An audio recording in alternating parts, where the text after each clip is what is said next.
ভাই ও বোনেরা, আপনাদের সবাইকে অসংখ্য ধন্যবাদ।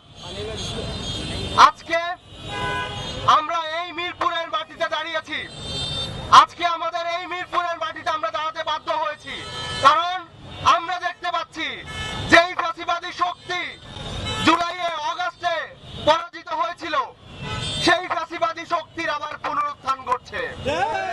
আমরা দেখতে পাচ্ছি এই ফ্যাসিবাদী শক্তির পুনরুত্থানের পেছনে আমার দেশের যেই ইন্টারিমকে আমরা রক্তের উপর দিয়ে ক্ষমতায় বসিয়েছি, সেই ইন্টারিমের হাত আছে। আমরা দেখতে পাচ্ছি এই ইন্টারিম আওয়ামী লীগ দমনে ব্যর্থ হচ্ছে। আমরা দেখতে পাচ্ছি বাংলাদেশের যে রাজনৈতিক দলগুলো, সেই রাজনৈতিক দলগুলো এখনো এই ফ্যাসিবাদী শক্তির বিনাশের জন্য কার্যকরী কোনো ভূমিকা নিতে পারেনি।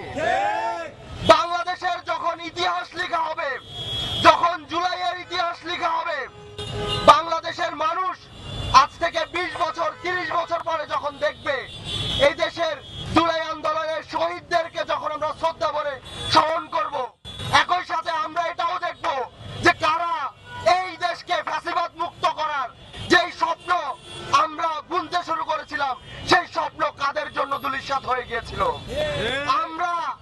আমরা ইতিহাস সাক্ষী থাকবে যখন ছাত্র জনতা বারবার রাজপথে নেমে এসেছিল এই ফ্যাসিবাদী শক্তির দমন করার জন্য, যারা বাংলাদেশকে বারবার ফ্যাসিবাদের মুখে ঠেলে দিচ্ছিল, তাদেরকে বাঁচাতে পুরো কারা হচ্ছে বারবার রাজনৈতিক ভাবে ভুল সিদ্ধান্তগুলো নিয়েছিল।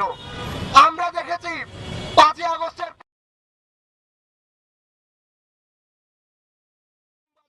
কোন রাজনৈতিক ভালো বড় কোন সিদ্ধান্ত নিতে পারেনি।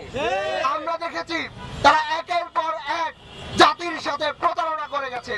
তারা সকালে বলেছে আওয়ামী লীগকে নিষিদ্ধ করতে হবে, বিকেলে বলেছে আওয়ামী লীগকে নিষিদ্ধ করা যাবে না। আওয়ামী লীগকে নিষিদ্ধ করলে নাকি আওয়ামী লীগ জঙ্গি হবে। আওয়ামী লীগ তো সারা জীবনই জঙ্গি ছিল, আওয়ামী লীগ নতুন করে জঙ্গি হবে কিভাবে? আমরা এখন দেখতে পাচ্ছি আজকে ছাত্র ইউনিয়নের এক সাবেক নেতা তিনি বললেন আন্দোলন করা এটা নাকি আওয়ামী লীগের রাজনৈতিক অধিকার। আমরা তাদেরকে বলে দিতে চাই, এটা যদি আওয়ামী লীগের রাজনৈতিক অধিকার হয়, তাহলে বাংলাদেশের ছাত্র জনতা আওয়ামী লীগের সেই রাজনৈতিক অধিকার কে নিতে দ্বিতীয়বার ভাববে না। অবিলম্বে আওয়ামী লীগকে নিষিদ্ধ করতে হবে। এবং আমরা দেখতে পাচ্ছি যে বাংলাদেশে বর্তমান সময়ে বিভিন্ন ভাবে, বিভিন্ন নামে, বিভিন্ন দলের ব্যানারে ফ্যাসিবাদ মাথা চাড়া দিয়ে উঠছে। আমরা দেখতে পাচ্ছি মিরপুরে আমাদের বিপ্লবী ভাইদের উপর হামলা হয়েছে।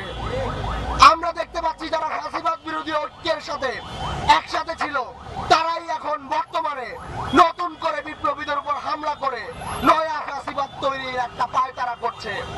আমাদের যে